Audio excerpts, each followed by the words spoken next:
snacks are especially important when you're first starting out on the keto diet. You might get hungry in between meals and you need to have keto foods on hand that you can grab when you're starving and you don't really have a lot of time to make a meal. So I put together my list of 10 must-have keto foods that you should always have in your pantry. Plus, I'm going to share some easy keto recipes that you can make to go along with these snacks. I did a video earlier this year on the 10 must-have keto foods to have in your refrigerator. Make sure you guys check out that video. I'll have it up here for you or listed down below in the description box. It's a very popular video and gives some great tips there too. So let's go see what's in my pantry.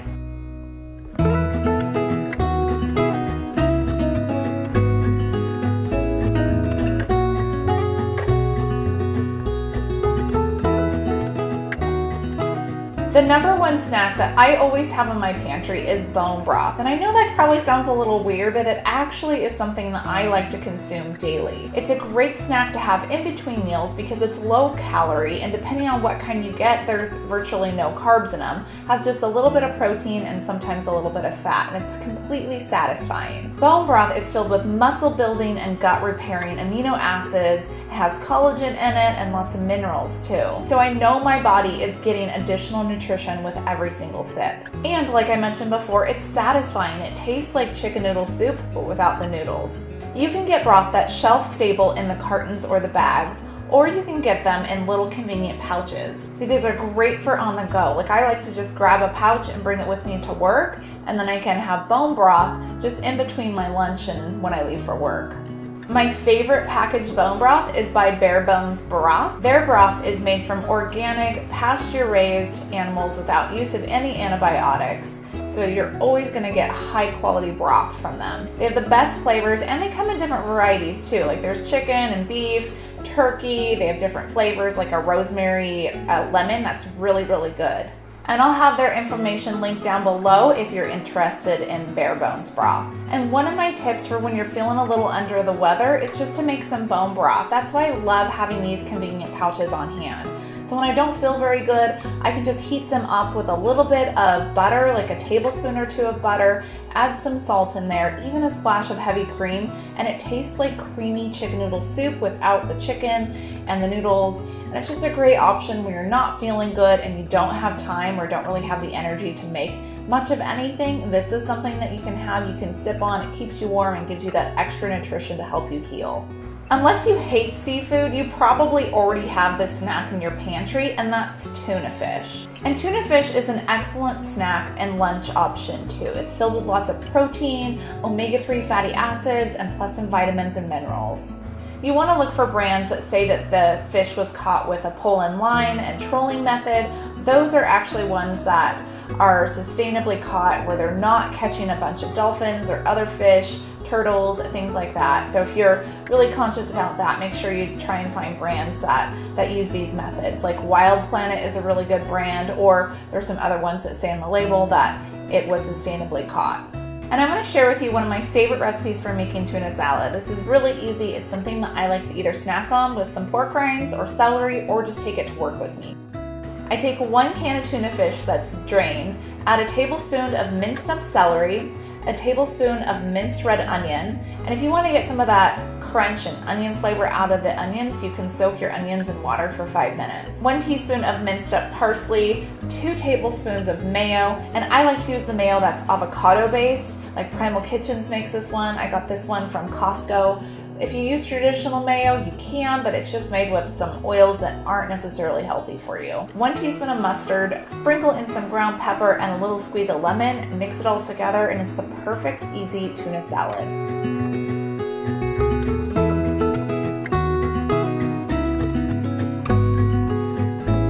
The next keto snack that you should always have in your pantry is sardines. Now, before you turn up your nose or just throw up a little bit in your mouth, hear me out. Sardines are packed full of nutrition. They have lots of protein and lots of omega-3 fatty acids. In fact, they're one of the best sources of omega-3 fatty acids out there. They have up to 1.8 grams of omega-3s in a 4-ounce serving of sardines. They also have vitamin D, B vitamins, calcium, and selenium in them too. And if you're worried about mercury levels in fish, fish. Well, this is one option that you could have that has the lowest amounts of mercury out there. They're very convenient. You can pack them in your lunch. You can pack them on the go if you're traveling because they don't require any refrigeration. And it's really easy just to open up the can and just eat them straight from the can. There are lots of different sardine manufacturers out there. The ones that I get are the ones that were caught using sustainable practices, just because I want to make sure that no other sea life were harmed while these were captured. I like to get the ones that are preserved in olive oil. They make smoked ones. The mustard ones are really good too. They even make some spicy ones. So there's different flavors that you can check out. I'll oftentimes just grab a can of these when I'm on my way to work, running out the door, don't have time to pack a lunch. So they're really nice for that. Sometimes too, if I have some pork rinds on hand, I'll just bring some of those to work and just put a little bit of a fillet of a sardine on top of a pork rind and eat it like that. And hearing the title of this video, you probably already guessed that I was going to talk about jerky as a must-have snack item to have in your pantry. Well, you're right, and a lot of you guys are going to agree with me because jerky's delicious. But here's the deal with jerky. You have to be careful in selecting the type of jerky that you get because a lot of them have a lot of hidden unnecessary carbohydrates in them. Like, stay away from anything that says teriyaki, and definitely read the back of the nutrition label because it will say how many carbs are in each piece of jerky or beef stick. And I tend to get the ones that have no sugar in it because I just think it's unnecessary for them to put any sort of sugar product into beef jerky. The brand that I like is by Chomp, so I usually always have some of these on hand. I get mine from Amazon, but Thrive Market has them as well, so I'll have them linked down below on where you can purchase them. And they come from different animal sources too. So there's beef, there's turkey, venison, they have different flavors, like a jalapeno one, there's spicy ones. They're delicious. They're made from grass-fed animals. They don't have any additional sugar in them. The macros are really good on them, and I highly recommend the Chomp's jerky. And I bet you're gonna see this one coming too. I'm gonna tell you that pork rinds are a necessary snack item to have in your pantry. You guys know how much I love pork rinds. In fact, I just did a video on ways that you can use pork rinds in the keto diet that I'll have that linked up here that you can click on or down below in the description box. But pork rinds are great. They're something that you should always have on hand. Not only do they make a good snack option, like a chip substitute, but they're also super versatile. You can grind them up and use them as breading to coat your chicken if you're making fried chicken, or throw them in as breadcrumbs if you're making a meatloaf. There's many different ways that you can use pork rinds.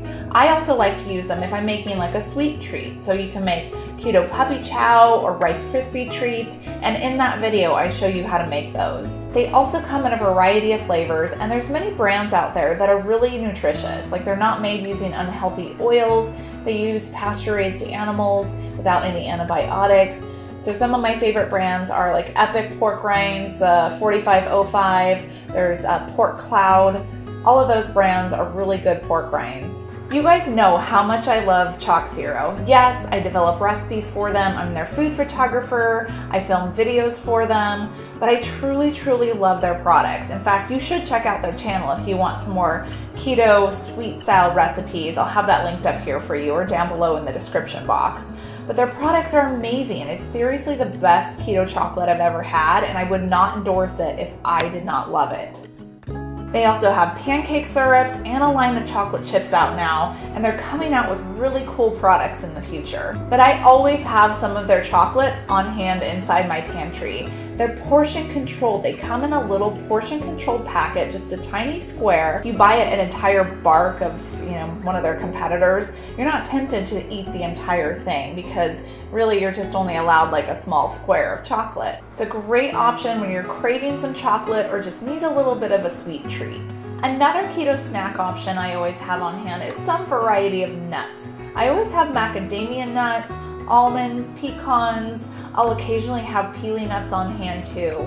I like to use nuts to make my keto trail mix, and I'll have that recipe linked down below for you. It's just a wide variety of different nuts and seeds and coconut chips and keto chocolate chips, and then plus I make these delicious pork clusters that are just amazing and just add a little tiny bit of crunchy sweetness. It's super delicious and a great snack option to have on hand for the kids, for lunches, or if you're gonna go out hiking during the day. My next keto snack option to have on hand is pepperoni slices. Now, I know it's not the cleanest of keto, and you might want to avoid them if you're trying to not have any nitrates or nitrites, which is a lot of times found in processed meats, but I love pepperoni slices. They make a good snack just to have right out of the bag, or you can make pepperoni chips with them. Pepperoni chips are like having the top pieces of pepperoni on a piece of pizza that get extra crispy. It's like that. So it's a good option for like a snack or cracker replacement when you're on the keto diet. To make pepperoni chips, you can bake these in the oven or your air fryer. You want to lay down the pepperoni slices into a single layer onto a parchment lined baking tray and bake it in a 450-degree oven for around 8 to 10 minutes. Remove the pan, gently blot it down with some paper towel to get up the excess grease. Pop them back into the oven for another 2 to 3 minutes and they'll get extra crispy.